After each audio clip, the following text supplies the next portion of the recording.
Donc bonsoir à tous les élèves, donc bienvenue dans cette nouvelle vidéo. Donc on va résoudre l'exercice qui concerne les réactions nucléaires. Donc voilà, donc les données, donc qui concernent la masse de protons, la masse de neutrons, la masse d'un noyau d'uranium. Donc voilà, et les autres données, donc la constante d'Avogadro et l'unité de masse atomique. Donc l'énoncé est le suivant: réaction nucléaire provoquée suivie à la collision avec un neutron thermique, un noyau d'uranium 235, suivi à la réaction. Donc la réaction suivante, donc voilà notre réaction de fission. Donc premièrement, déterminer Y et Z. Donc voilà, on va déterminer les inconnus de la réaction. Donc c'est tout simplement, on va appliquer la loi de Seudy, donc la conservation de masse, conservation de nombre de masse et la conservation de numéro atomique ou bien le nombre de protons Z. Donc premièrement, 1, petite 1, donc petite A. Donc on va déterminer ZY, donc on va appliquer la conservation, donc loi de Seudy, donc Seudy.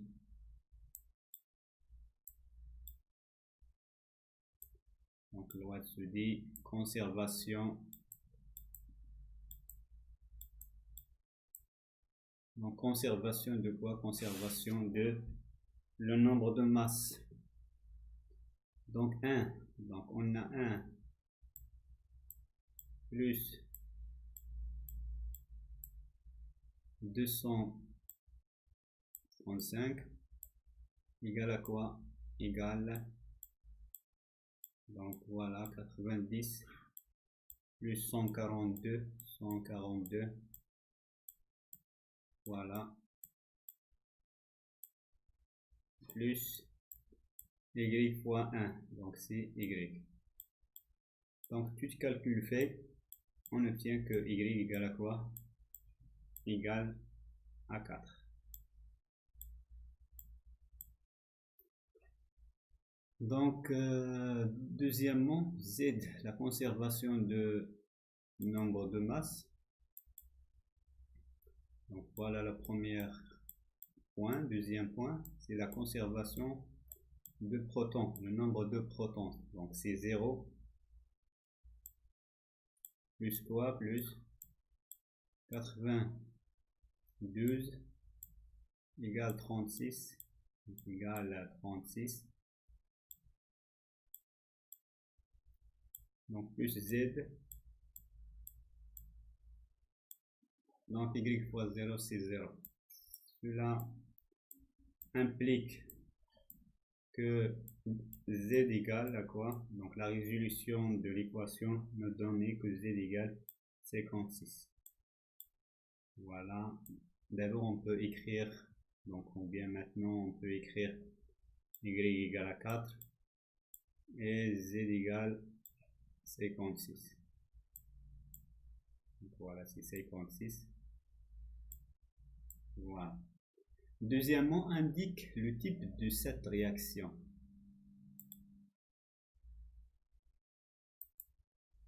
Donc indique le type de cette réaction. Donc la réaction, donc il s'agit d'un noyau leurre, donc noyau leurre, subdivisé en deux noyaux qui sont très légers. Donc il s'agit de la réaction de fission. Donc c'est donc B. Donc il s'agit de quoi? La réaction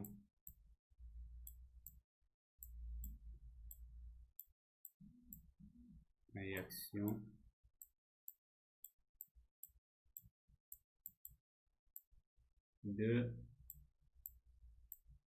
fission.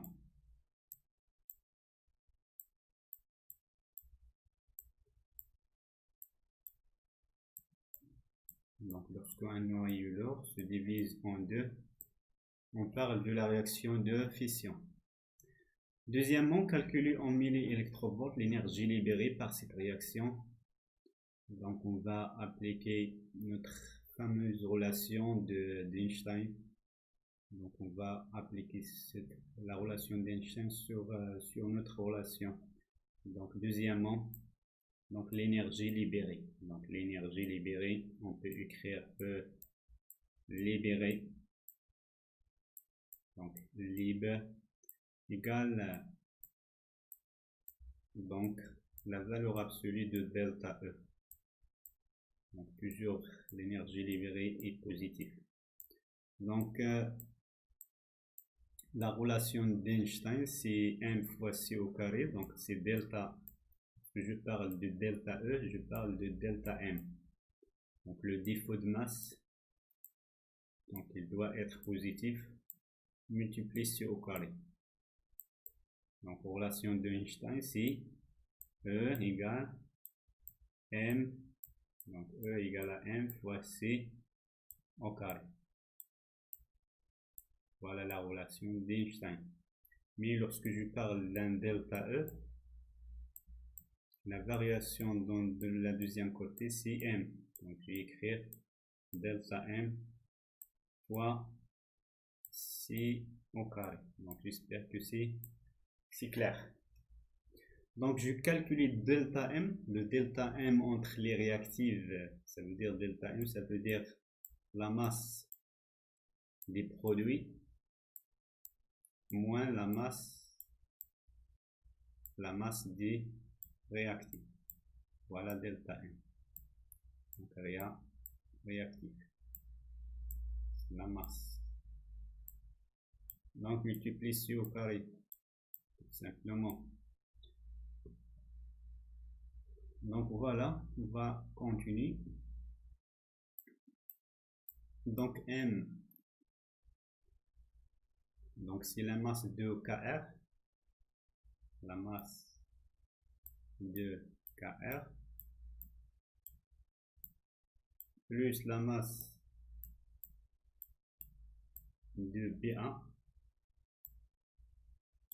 Voilà, c'est la masse de BA plus 4, la masse de neutrons.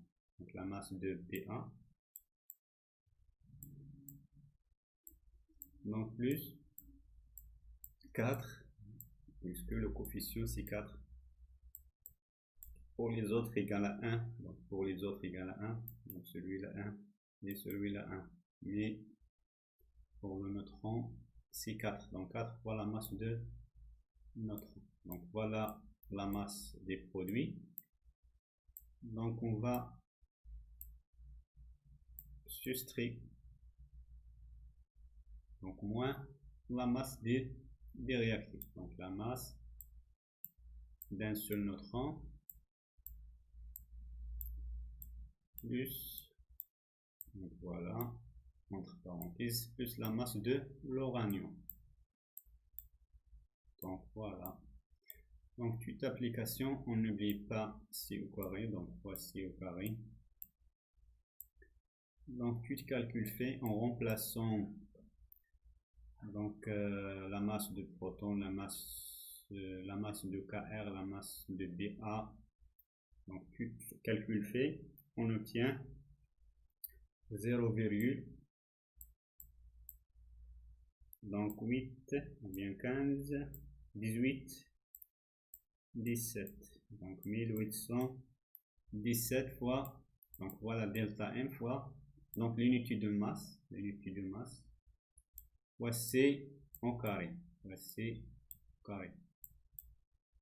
Donc voilà, MK, je remplace MK par sa valeur, MK, voilà MK, KR, donc voilà M l'uranium, voilà le nombre, le neutron, la masse de neutrons, et la masse de BA. Donc l'unité c'est l'unité de masse. Ce n'est pas en kilogramme, mais unité de masse fois C au carré. Donc je remplace l'unité de masse par sa valeur en fonction du mégaélectrovolt. Donc M, donc pour simplifier par C au carré, donc 1817 ou bien 16, donc 1816 fois unité de masse, donc égale à quoi? Donc 900, donc multiplié 930 et 1,5, donc voilà, méga électrovolts sur C au carré. Donc voilà, sur C, voilà la valeur exacte. Donc 1 unité de masse, c'est 931,5 méga électrovolts sur C au carré. Sur C au carré, et je multiplie par C au carré. Donc je simplifie par C au carré, donc la valeur est obtenue par en unité méga électrovolts. Donc le résultat final c'est 169,25 méga électrovolts. Méga électrovolts. Donc voilà.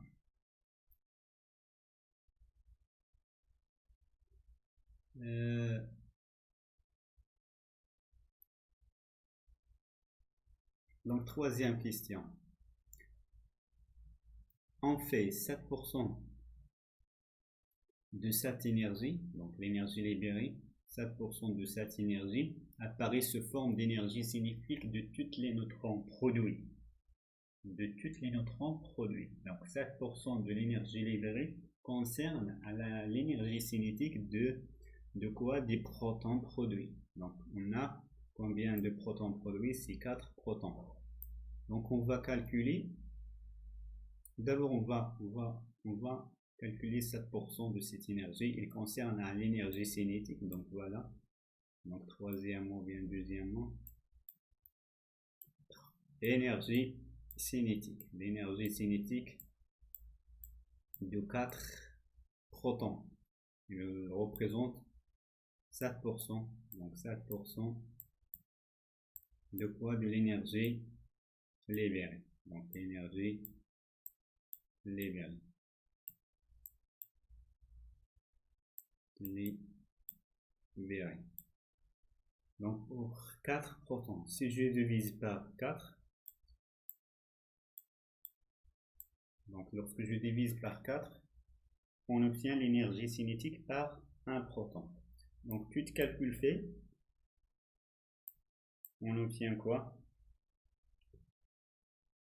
Ou bien je laisse comme ça, ou bien l'énergie cinétique, l'expression de l'énergie cinétique, c'est 1 demi m, c'est la masse de neutrons, fois v au carré. Donc notre objectif, c'est de calculer, donc la question qui se pose ici, c'est déterminer la vitesse de chaque neutron produit, chaque neutron. C'est pour cela que j'ai calculé l'énergie cinétique d'un proton, sachant qu'ils ont des énergies cinétiques égales. Donc voilà, lorsque je divise par 4, je calcule l'énergie cinétique d'un proton. Donc on va déduire V, donc V égale à quoi? Donc je simplifie par 2, donc 1 demi, lorsque je simplifie par 2, il reste 2. Donc V égale racine de quoi? Donc racine de 7%, ça veut dire 0,07 multiplié E libéré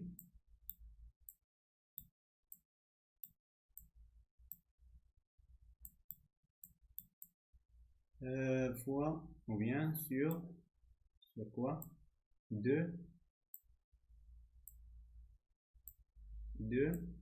mn, donc 2 mn.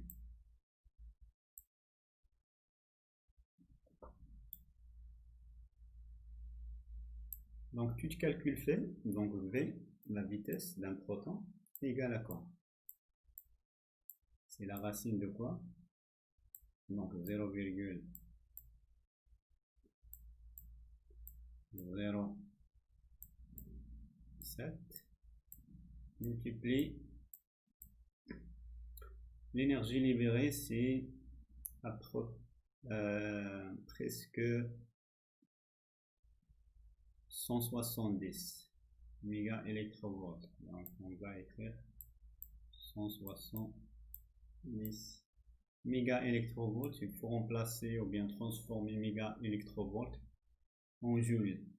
Donc la relation entre les deux, c'est 1 mégaélectrovolt égale 1,6 10 à la puissance moins 3 joules. Donc multiplie 1,6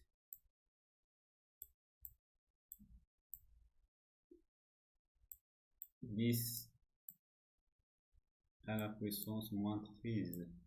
Ce n'est pas 3, mais c'est 13. Donc 1,6. Divise quoi? Divise 2 fois la masse de quoi? La masse de neutrons. Donc la masse de neutrons c'est 1,0087. 1,0087, mais c'est en unité de masse. Donc il faut remplacer, on vient transformer l'unité de masse en kilogrammes, unité principale de masse. Donc 1 unité de masse égale 1,66 10 moins 27. Donc 1,66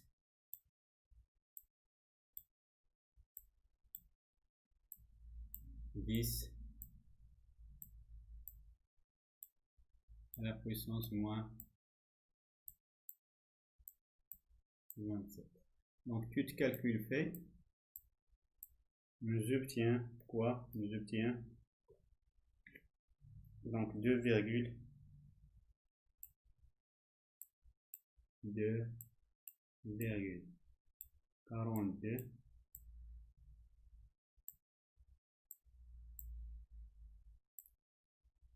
donc 10 à la puissance 7, 10 à la puissance 7 mètres par seconde.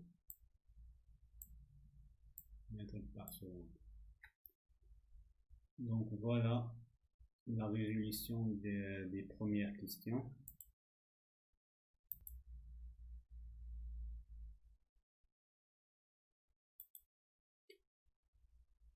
Donc B, troisième B.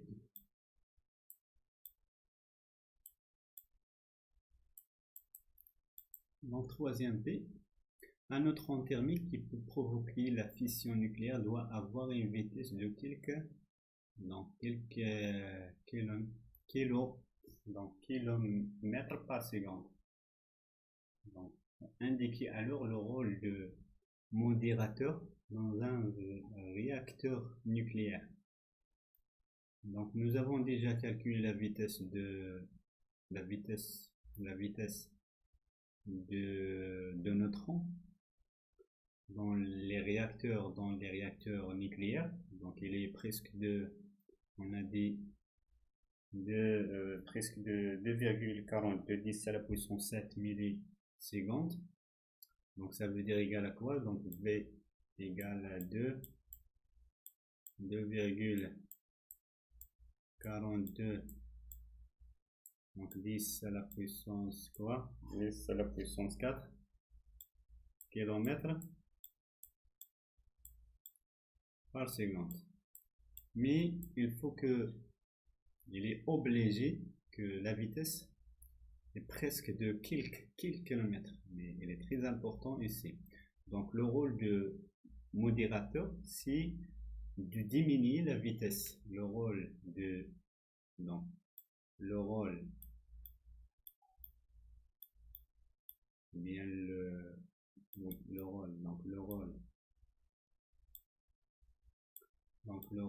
quoi? De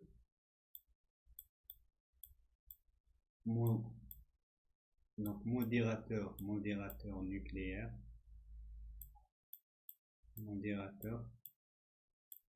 permet de quoi? De diminuer la vitesse des protons, donc cela nous permet de protéger de quoi? Protéger les réacteurs nucléaires. Donc diminuer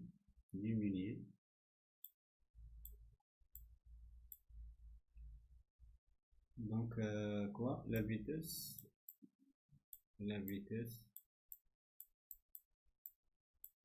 des neutrons,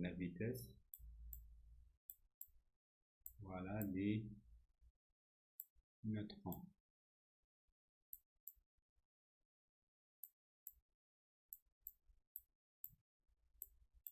Voilà.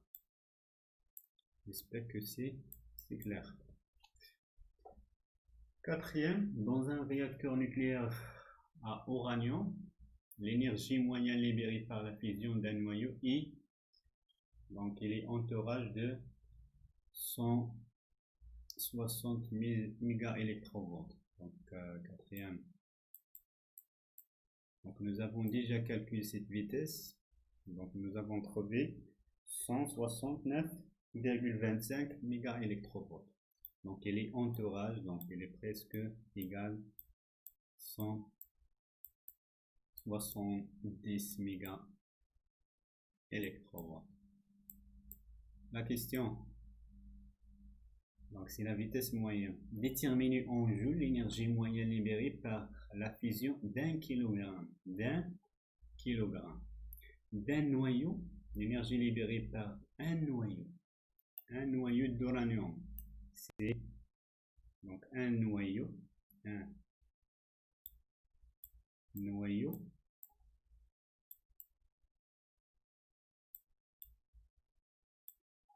libéré, donc c'est l'énergie, donc ce n'est pas la vitesse mais c'est l'énergie ici, donc l'énergie libérée. Donc un noyau libéré, donc voilà 170 mégaélectronvolts. Donc la question qui se pose, quelle est l'énergie libérée par 1 kg? Donc il suffit de remplacer, de bien transformer 1 kg en noyau. Donc combien de noyaux contient dans 1 kg d'uranium?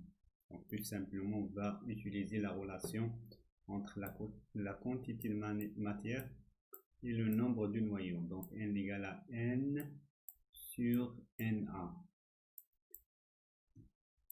Même aussi la quantité de matière égale la masse sur la masse molaire. Donc tout simplement le nombre, donc c'est le nombre de noyaux. Donc M c'est 1 fois Na. Donc sur quoi? Sur M. Donc sur M. Donc toute application fait, donc N égale à quoi? M c'est la masse, c'est 1 kg, donc c'est 1 kg. Na, la constante Avogadro, donc c'est 6,02.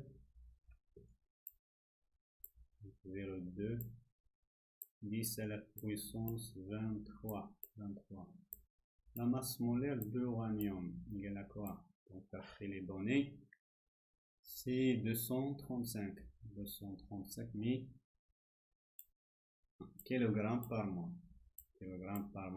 Donc il faut remplacer ou bien transformer soit kilogramme en kilogramme, gramme en kilogramme, donc c'est gramme par mol, ou bien de transformer le kilogramme en gramme. Donc 1 kg en gramme c'est 10 à la puissance 3.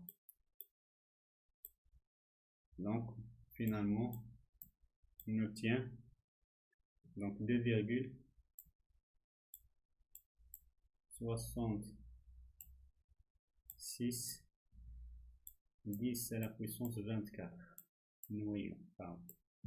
Oui, donc c'est noyaux.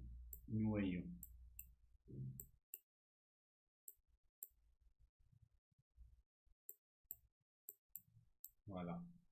Donc un noyau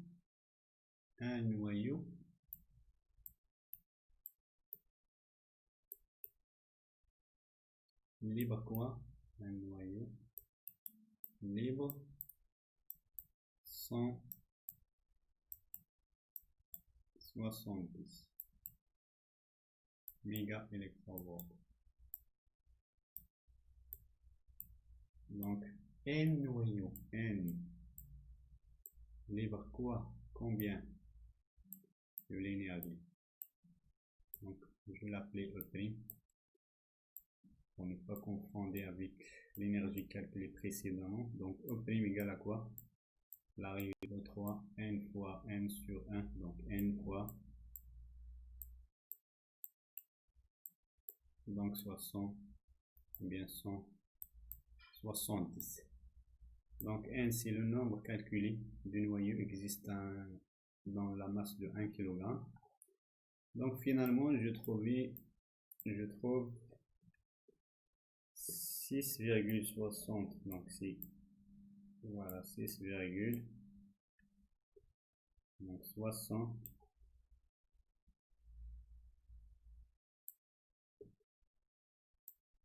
96 10 à la puissance 13, donc 13 joules.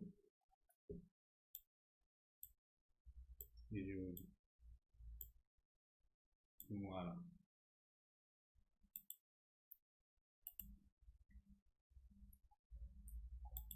Donc la dernière question, c'est de la puissance, donc B, la puissance nucléaire d'un tel réacteur est 100 MW.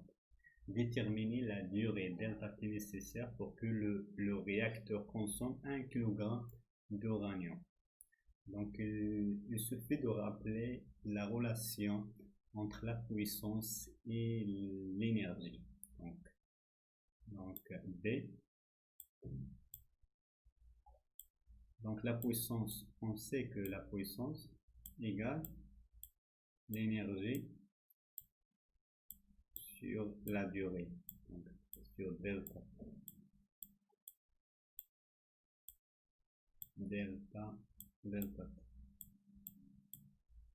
Donc ça veut dire que delta T égale à E sur P.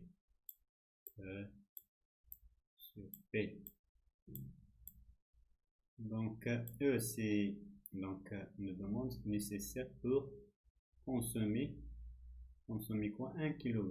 Donc E c'est l'énergie d'un 1 kg, c'est 6, donc delta T égale à quoi? Donc c'est E, ça veut dire 6,80